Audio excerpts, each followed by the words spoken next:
Hello, everyone out there in podcast land. This is your host, Severen Henderson, back again for the new year, 2022, with another episode of Department 3C Presents a Podcast Connected to Fire.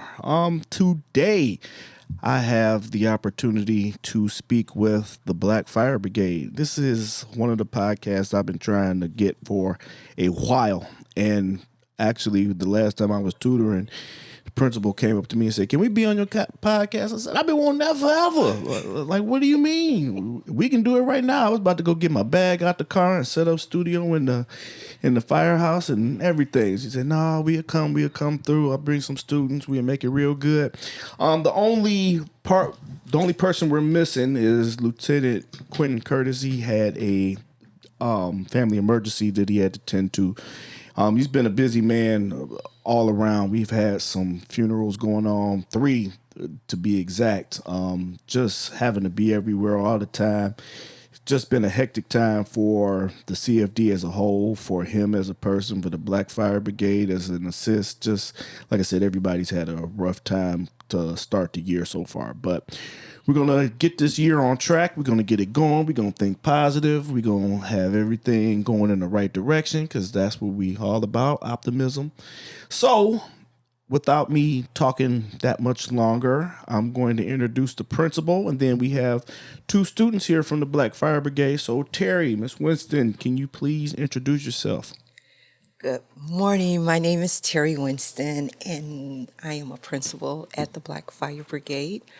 Black Fire Brigade is an organization that was started by Lieutenant Curtis June 2018 with the mission of preparing young black men and women to enter the EMS service.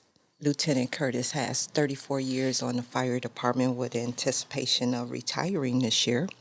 And his goal and objective was to leave a legacy of 500 young men and women on the field behind him, carrying on his legacy.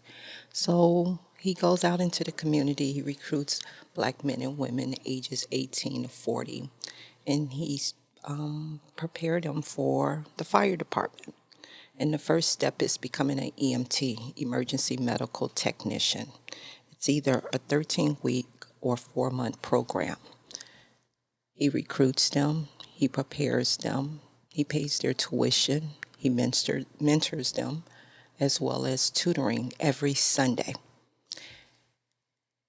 He believes in if they can see representation, they can be representation. And being able to get black firefighters, females, and black firemen in the vision of these young men and women, they will be our future. And we're excited. We put over 420 children through the program. Not children, young men and women. They're children to us. 420 young men and women through the program. And they continue their mission and go on to the fire academy as well as paramedic school. And this is just a huge accomplishment for us. It's the only program in the country. And we're really excited just to be here with you today to talk about the program.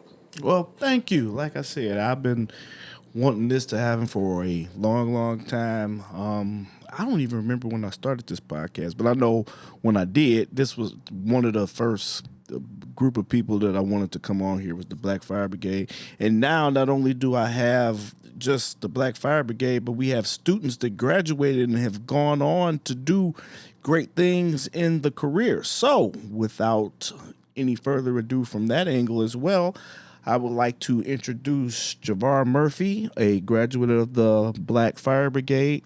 Javar, I told him your name, but introduce yourself and let us know a bit more about you. My name is, like I said, Javar Murphy. I'm a graduate from the Black Fire Brigade. I'm a national paramedic. I recently passed the NREMT. Congratulations. Most gracious. Appreciate it. I appreciate it. I also, prior to that, I received my EMT license as well. And now I'm trying to get into the, like Teri mentioned, I'm trying to get into the fire department. Okay, cool. So tell me a little bit more. Let's deep dive a bit more into you. Before you came across the Black Fire Brigade, what were you doing? What were you up to? All of that fun stuff. Before I stumbled across the Black Fire Brigade, I wasn't doing much of anything. I was working to survive. Okay. And I was going through various things in my life to a point where I actually fell into homelessness.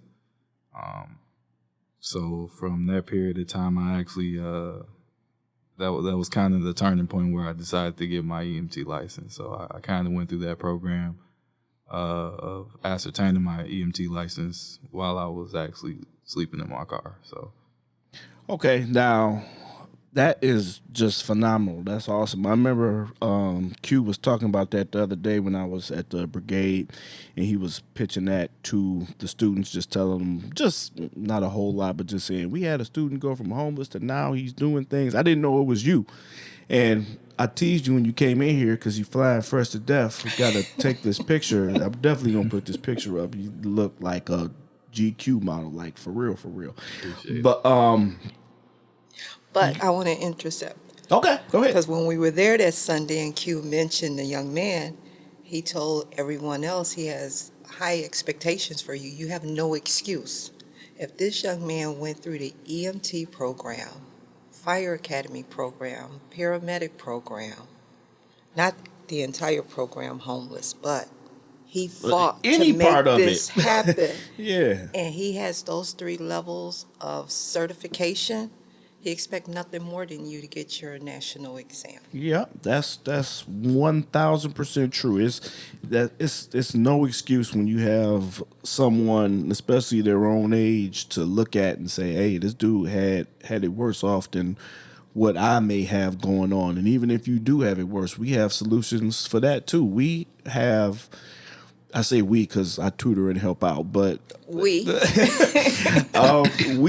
we have so many options and opportunities to help these young people that they don't even know about. And all too often, people it's not that they're scared to ask; they don't even know what questions to ask. So it all just starts with a conversation, and once we get to talking, once we get to figuring things out, we can go from there. Javar, so like I said, fly fresh to death. Now I see why, because you got to stay like that to stick off your mind thinking about the homelessness thing. So just tell me a little bit more about that struggle, because that is like a real deal situation as far as saying I'm in a car to I'm about to do something and get it going. Really, it was kind of like when people speak about crossroads. I had been working previously, going from job to job. I've held some pretty prestigious jobs. I was an assistant branch manager at one point for an armored trucking company. So I wasn't unaccustomed to working hard. That wasn't something that was new to me. But doing something that I enjoyed doing, that I had a passion for doing, that was new. So it was really just a crossroad and a decision to go ahead and try to fulfill that. At this point, to me it was either now or never. Right. So at that point, I literally had nothing else to lose. So now was a good time to go ahead and try to do that. Okay. As far as the difficulty, as you can imagine, there was more days that was difficult than others. Probably thought about quitting all the way up until graduation day. Like I said, it was really just a crossroad. It was an understanding that consistency beats out a lot of things, particularly failure. If you just continue and strive and be consistent at something, more than likely you'll achieve it. Right. So that was pretty much my thought process behind it, was just take it one day at a time, try to learn as much as I can, try to focus as best as I can, and just pick up the information that was easy for me, try to do that a little bit faster. And then things that were a struggle was just consistently just put it in my mind frame. I had all day to think about it. So after class, so that part wasn't too much tough of a decision. So it was just pretty much like I said, just the consistency and the want and the will. Okay, I like it. I'm with that. Severen, I have something to say about Javar. Sure. So he went through the EMT program. He jumped into the paramedic program. Yep. Okay. He completed the paramedic program. And out of nowhere, he signed up for the fire academy program. Yep. And I'm like, dude, you didn't take the paramedic exam. Like, what are you doing? You're going to forget all of that information. And I personally know that exam is hard. Yes. He said, I got this. I was like, you got this? You need to go back and take that exam. You're going to forget everything you learned. But he said, no, we got this. So he went through the fire academy. Now I'm looking at him like, we went to the graduation. What about that paramedic license? Mm-hmm. That's what I want you to have, because we know that starting rate for a paramedic is $72,000 a year. He said, I got this. Do you know he turned around less than 2 to 3 weeks after he completed the fire academy, went back and he passed the national exam for the paramedic program on the first try? Oh my, yeah. Like you said, I know for a fact that test is no joke and that is hard. It's hard. So, that's just an attestament to who he is when he decided that he wanted something. And then the role models that we have, you, Lieutenant Curtis, Chief Williams, and then the other BFB students, we can achieve anything if we come together collectively. Yep. My hat's off to you, sir. Yep, absolutely. Thank you. That's what we always tell the students. We say you have examples, you have people that you can talk to. And I equate learning, especially EMT, to learning a new language. It's like you really got to sit down and learn a new language.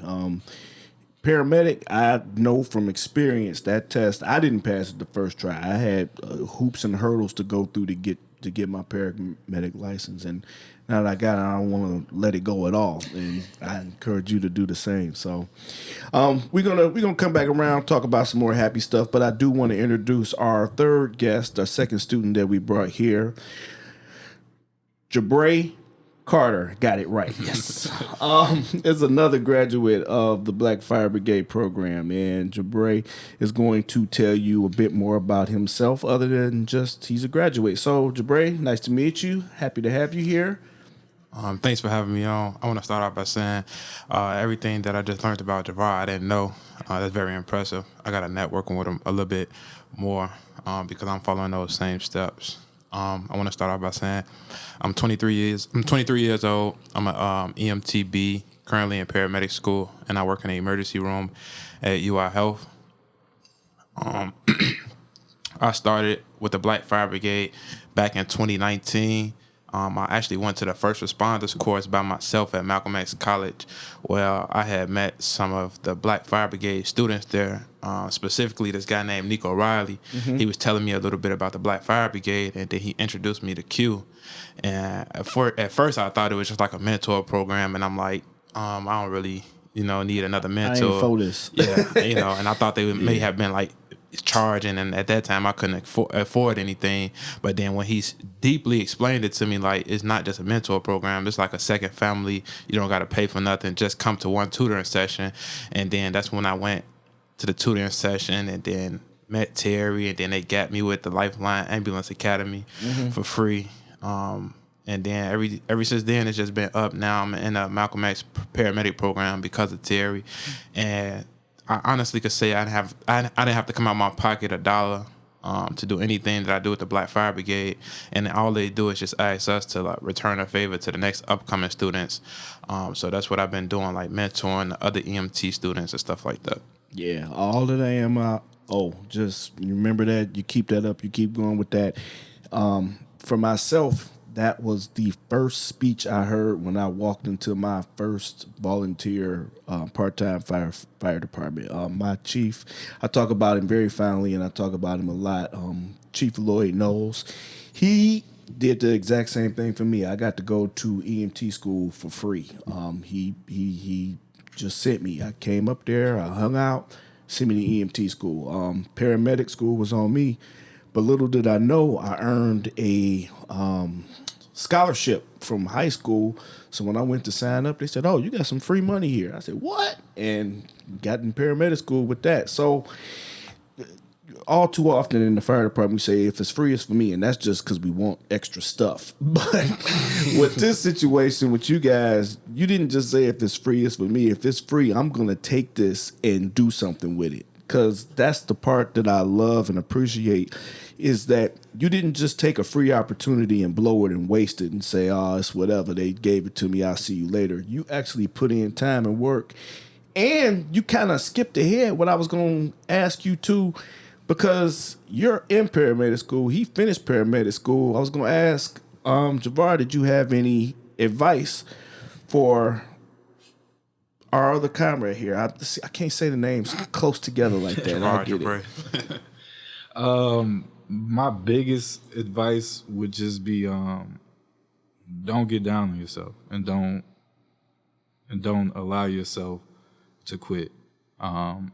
Learning all of this information, especially coming if you're not used to being around that information. Some people are first generation or second generation in various fields of medicine, so they might have been exposed to that type of the terminologies and things of that nature. But if this is truly new for you, don't get down on yourself if it's tough to get it. It's difficult. It's all difficult information to me. Like I was just saying, it's just about consistency and finding what works for you. Fortunately for me, I've been through a little bit of schooling and just different periods of trying to gain information. So I kind of know what works for me in terms of retaining the information. I'm real big on books, on words. I can read a book. I can and extrapolate a lot of the information out of it just simply from reading it. But there's other parts in it that I needed visuals. YouTube was a big help for me.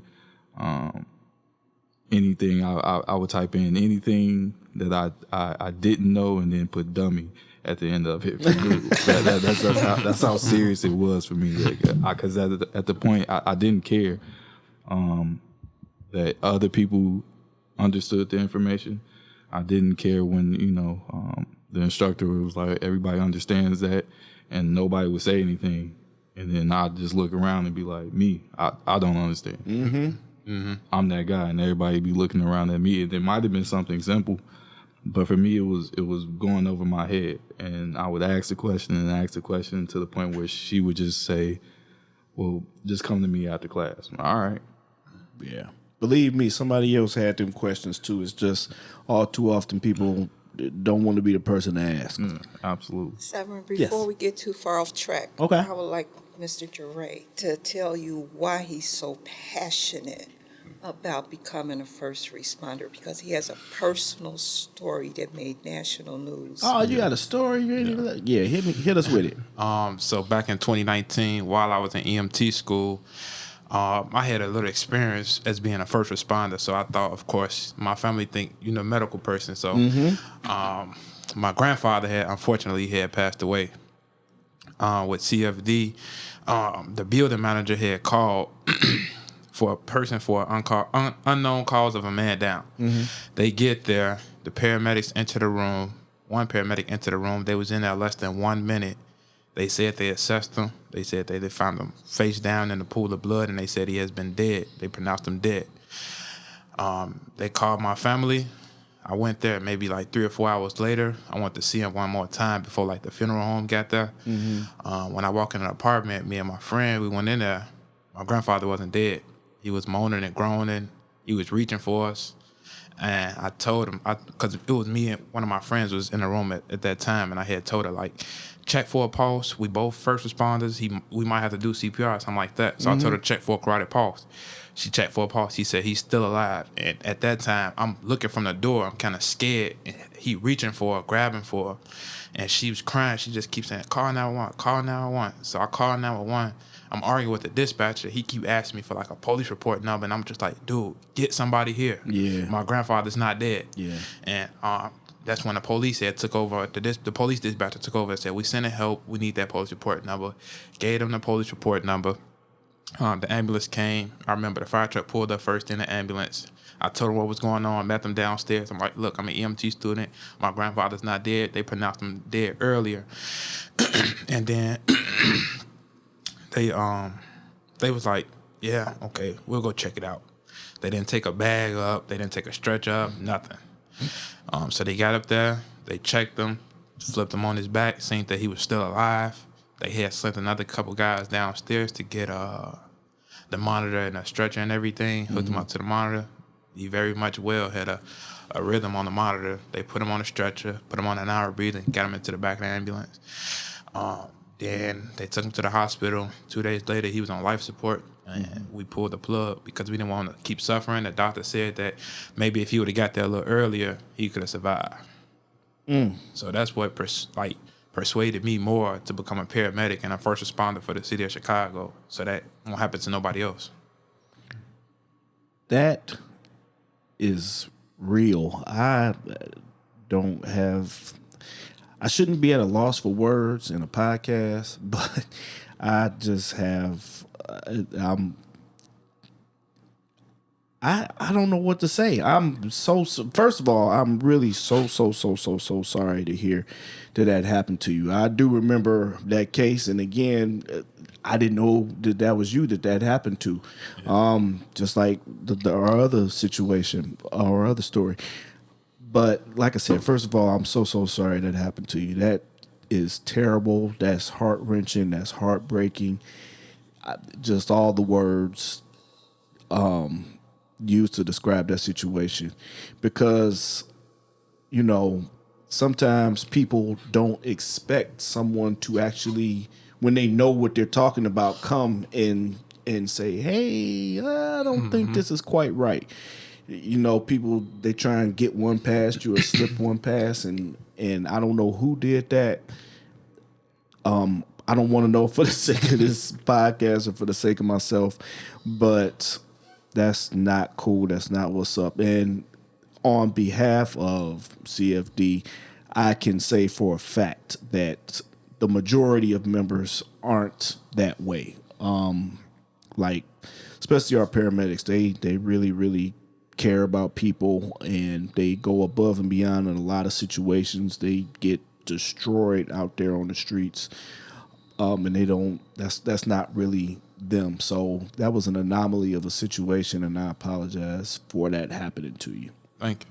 But I'm excited that he's in the program. Well, that's what I was just about to say. He's making a difference. He's reaching back, helping other EMTs, making sure study sessions that they're on point. Right. Well, that's why I said I know you guys, but I don't know you guys because they are up there. They still come back when they got the time to kind of help and talk to the new students. I was gonna call them kids too. I still call them kids, but they talk to the students. They teach them. They help them along. They really are giving back. And the fact that you want to get on CFD so that won't never happen to nobody, I love that. That's amazing. That's the kind of people we need in this service all the way around. And not just the fire service or the paramedic service, but in the police service as well. So I'd like to cover all three realms of first response, police department, fire department, paramedic, just because I've had experience and done all three. And the thing, like I said, that's an anomaly of a situation, especially for the people we have work here. I know with other jobs, I don't want to bomb on anybody, but that's more likely to happen. But with those people, that really that's a rarity. So, And the giving back portion is what's up. You have something? Yeah, I just wanted to say I didn't know that about you, Jabray, and that's very that's inspiring. And I think it's a commonality that a lot of people like us share. A lot of Black people, unfortunately, we share a certain trauma, and out of that trauma, we always try to grab hold of something where we can control it a little bit better for the next time.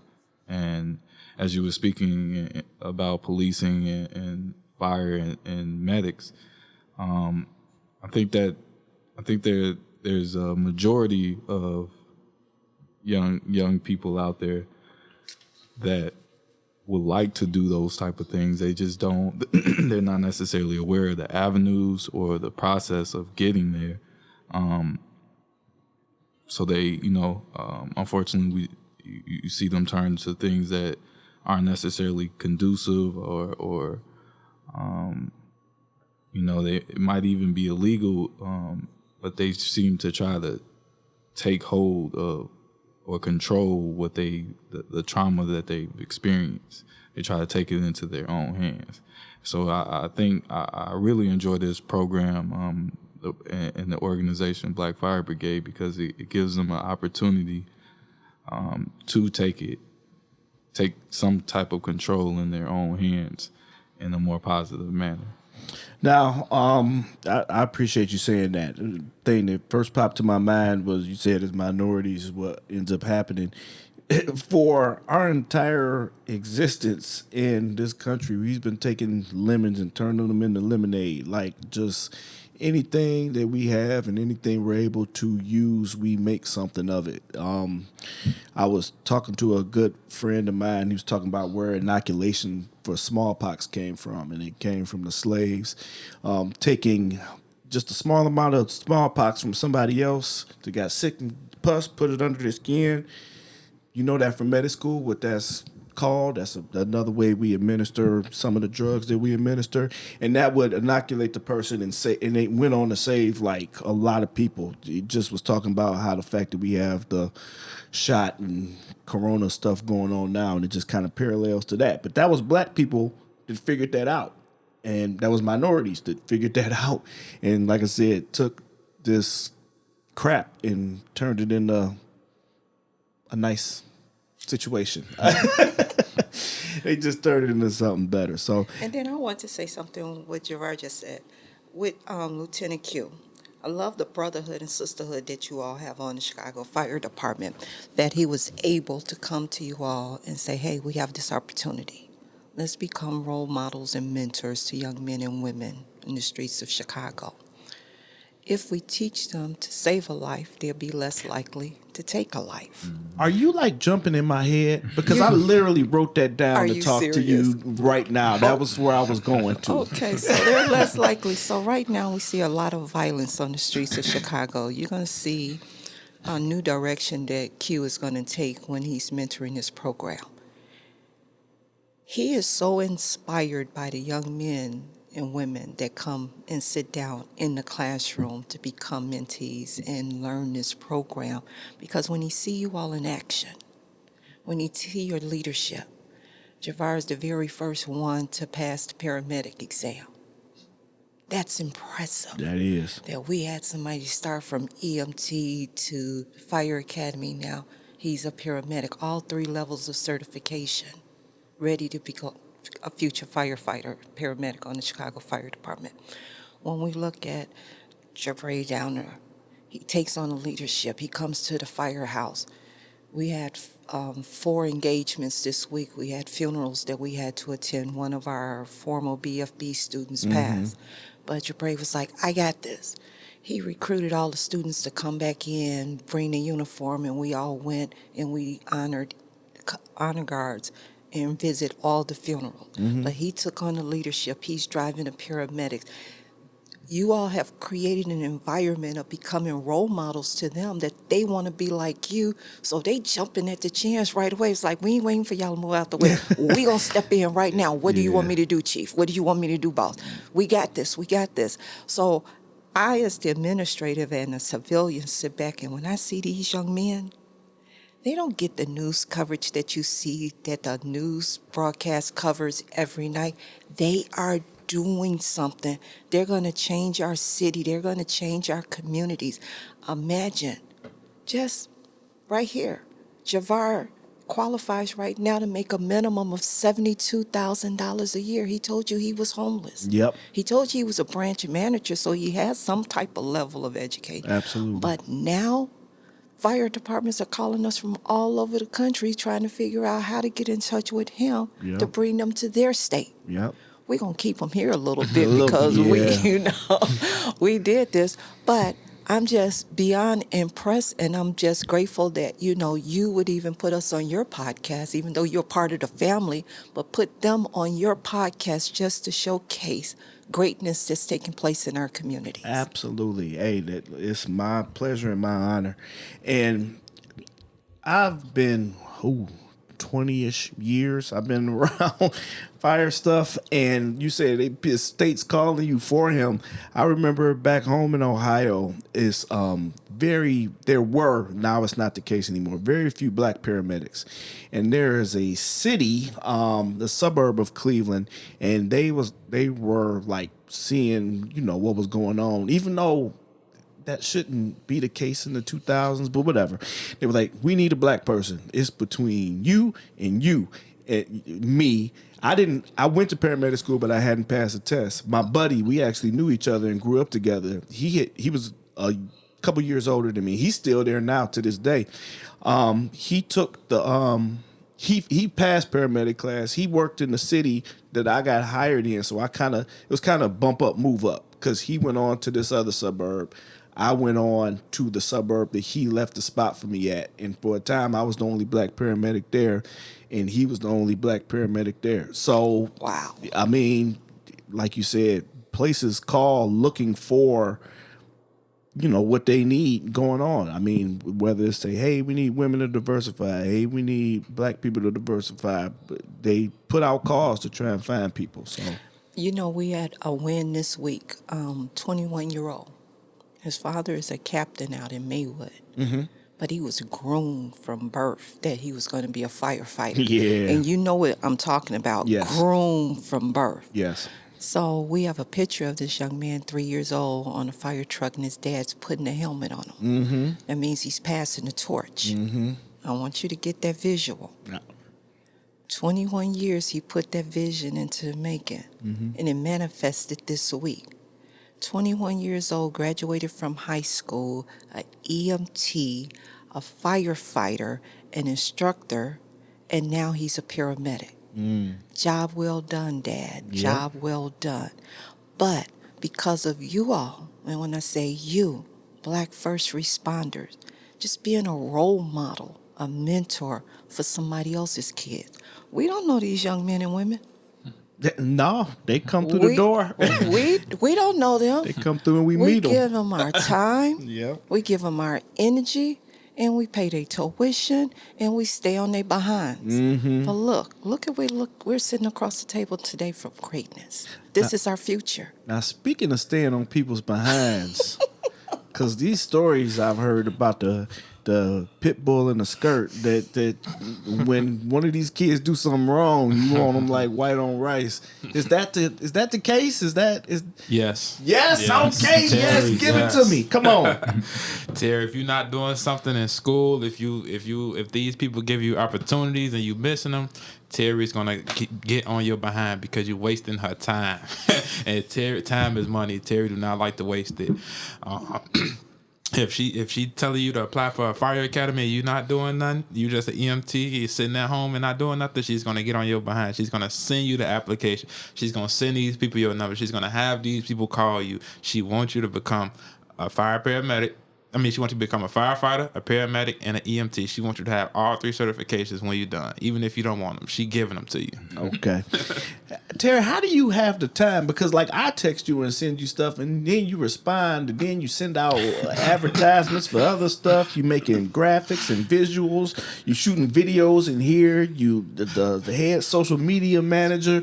You just for lack of a better term, I got the E. You are the shit. You are like awesome. So, pardon me for in front of a woman, but it's like no other way to put it. You're awesome. I'm sure there's about 3 of her somewhere. Right. You have like Tom Brady clones and all y'all in the crib and you just send one out a day to get it done? Okay, so let me tell you my secret. Number one, Lieutenant Curtis is my hero. I admire that young man, that he can ride off into the sunset. He could have ridden off into the sunset years ago. Mm-hmm. But he decided that this was something that he wanted to do. And it's something that I could get behind. I love first responders. Anybody to put their life in danger to save me, I have nothing but the highest respect for you. So when he put this program together and he was like, I'm going to tell you this funny thing. January 2018, he said, we're going to start an organization. It's called the Black Fire Brigade. Make it happen. I said, what's a brigade? He was like, go Google it, look it up on the internet, make it happen. Look what we've done as a family in 3 years. Yeah. Approaching 4. Yeah. When I get to see your story, when I get to see Nina's story, and I call you all by your first names because I know I need to put some respect on those titles because you a rock star in your own nature. Nah, you call me whatever except for late for dinner. So. It's an honor to be able to serve you all. I get tired of looking at the news every night saying that, the demise of the Black community. Mm-hmm. I need people to see what we're really making happen. Mm-hmm. This is going back into the West Side. Our success stories go back into our communities. These young men and women will be buying homes. They will be starting business. They get to walk around in their uniforms. We get phone calls every day. My boy drives an ambulance, and I want to be like him. All we're doing is creating role models on top of role models. So it's my pleasure and it's my honor to come up with creative and strategic ways to promote what it is that we do every day.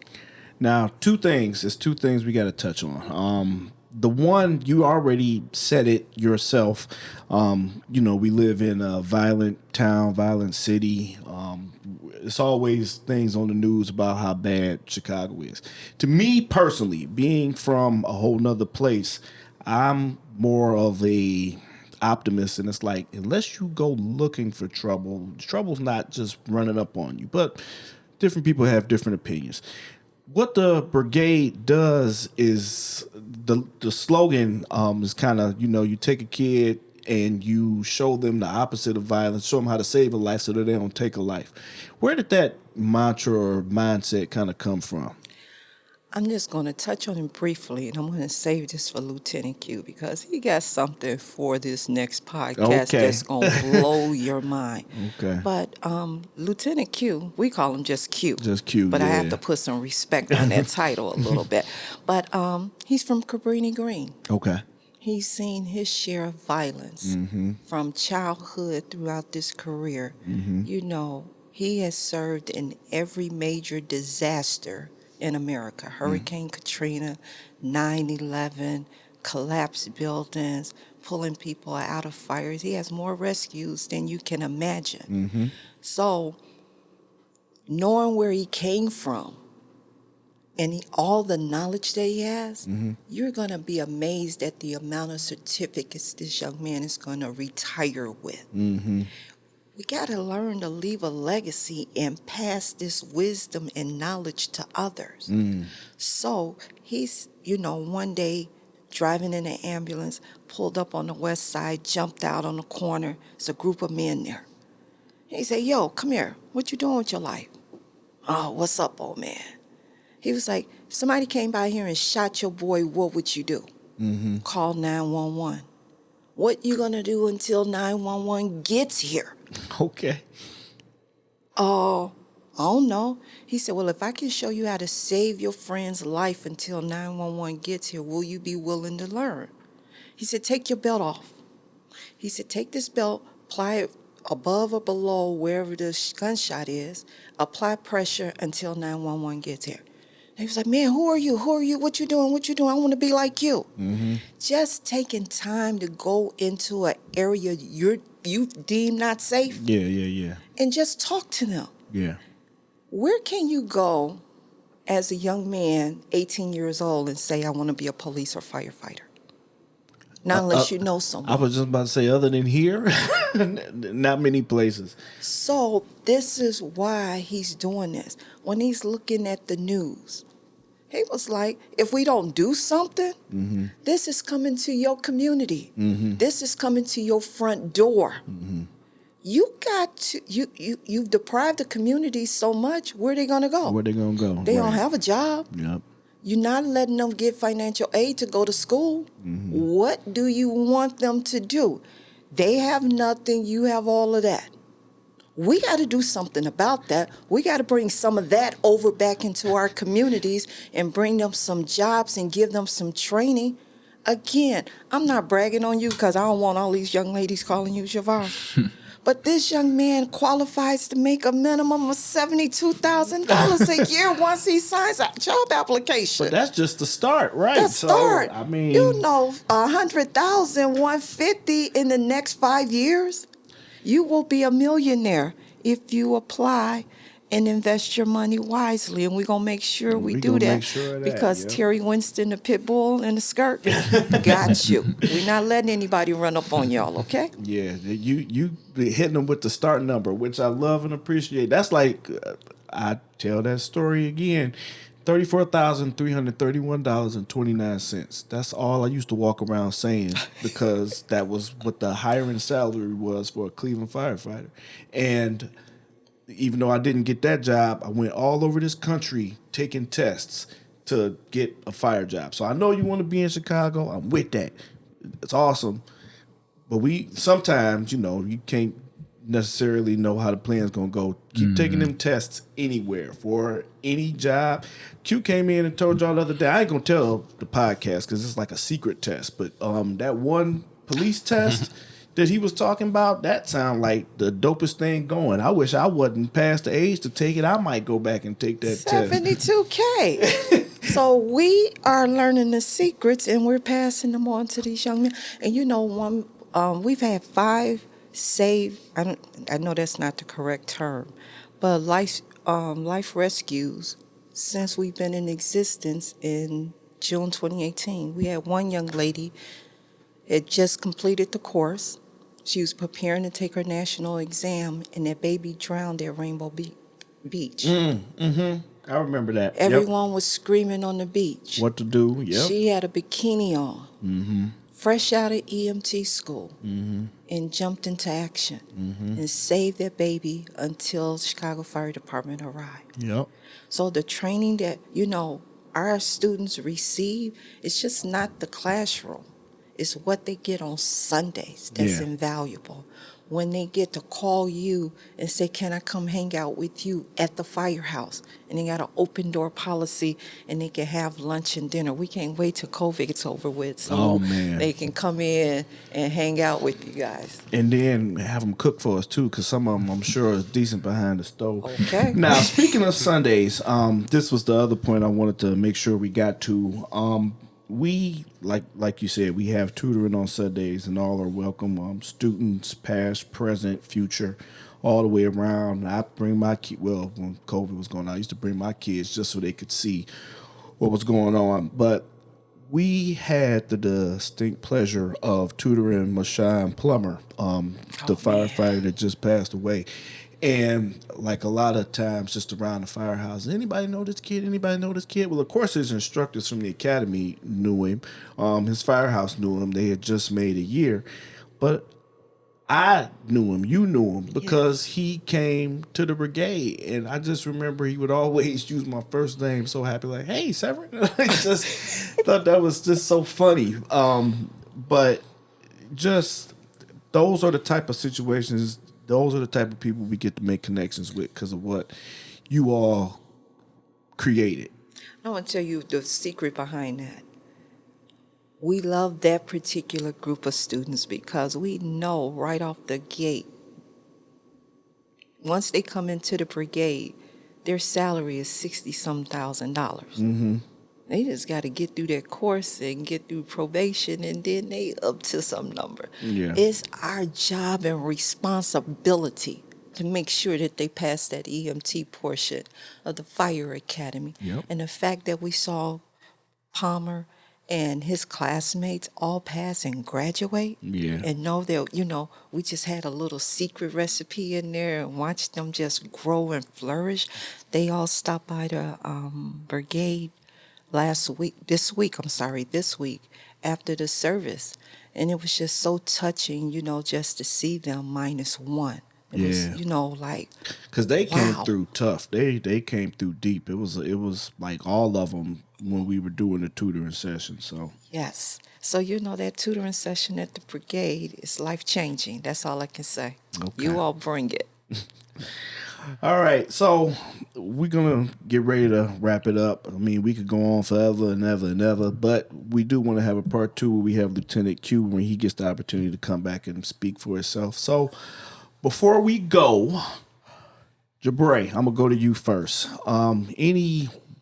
Since you come back and punch the kids in the head if they ain't doing what they supposed to do, what words of wisdom do you have for people in the service and those trying to get into the service? I would say stay focused, playtime later.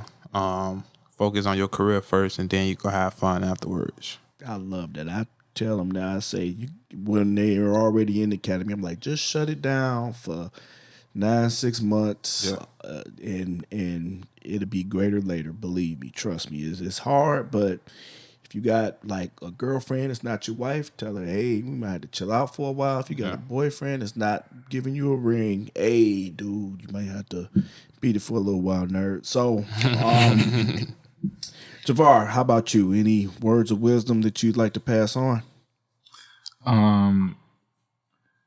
I don't know about it if it's words of wisdom, more just a thought process. Just don't get down on yourself. Keep striving for greatness. There's another day, and every day you have on this earth, you have the opportunity to do something. As small as it may be, you have the opportunity to do something. So keep doing it. Keep doing it. I like that. Teri, I'm not going to ask you that question because I just wanted to get it from the students to see what their words are, because you're probably going to be back again, or you can send it through Q if you got anything extra. Yes, sir. But for all three of you guys, is there any question that I should have asked that I didn't ask, something that you really wanted to say that I didn't hit you with? No, not really. Okay. Oh, yeah, it is. Okay. For the people that's stopped at EMT, don't want to be a paramedic, I always want to ask them what's stopping you? And, that's a great question. And you should probably ask. You probably could have asked it why didn't you do this straight out of high school? What stopped you? What's prolonging everything? I have a mini answer for you. Just a mini answer. For me, nothing stopped me. I knew what I wanted to do, and I learned this in a class for teaching. You have to ask someone to really dig deep for their reasoning for wanting to be a paramedic. EMT, that's the introduction, and you get to learn, what to do. It's a great skill to have. It's a great place to be at, but why stop there when you can know more? Again, for me, I can only speak for myself. I remember the day I said I'm going to be a paramedic. I went on a run as an EMT. A lady was having a heart attack. She was on the ground. And EMTs now have so many more skills than when I went to EMT school. When I went to EMT school, we were just taking blood pressures and putting Band-Aids on stuff. Now you guys have to know body systems, know how blood travels through the heart. You guys have to know drug interactions for the drugs that you are able to give and everything else. But when I saw this lady on the ground and it was nothing I could do other than regular CPR, I couldn't tube her, I couldn't start an IV. We didn't have AEDs at the time. I just had to do it, and people was around I'm glad that ain't my mother, glad that ain't mine, because if it was, I'd be mad. And I just felt so bad that I couldn't do more. the next day, I went to the college and signed up for paramedic school. I said, because I'm going to know what to do or how to do, even if I ain't got nothing but a straw and a paper clip like MacGyver. I'm going to know how to do something, or at least make it look like something. But a lot of times, it really, truly, honestly does depend on the department that you're on. Just where you're at, if you want to continue or not. But I think, kind of like you're saying, if you're going to be EMT, why stop there? Why not keep going? Just at least get the knowledge, at least go to school to see you don't like it, is what I say. So, sound good? Sounds Answer good. to you guys? Okay. Excellent. Well, thank you again for coming and being on my podcast. I really, really appreciate it more than you know, more than words can really put into my appreciation. You guys were great. You guys are awesome. If you would like to get more information about the Black Fire Brigade, please, you can hit me or Teri. She has all the contact information, and I know you know it off the top of your head. So can you give it to us, please? You can just visit us online, www.blackfirebrigade.com. Visit us on Facebook and Instagram, Black Fire Brigade. Yeah. And those, especially Instagram, have some great videos. That's one thing, another thing I wanted to bring up, especially with you, Javar. The fact that you guys have Class A uniforms and know how to step off, and y'all were the pallbearers for one of the funerals that I saw online. So you guys, I shout out to you, salute to you. Thank you very much. Again, thanks for listening to this episode of Department 3C Presents, a podcast connected to fire. You can connect with us on all socials at Department 3C. That's Facebook, Instagram, Twitter. And if you want to connect with me personally, my name is at IamSevy, IamSevy, on all socials as well. And I look forward to hearing from you. Any feedback is what I would like to hear.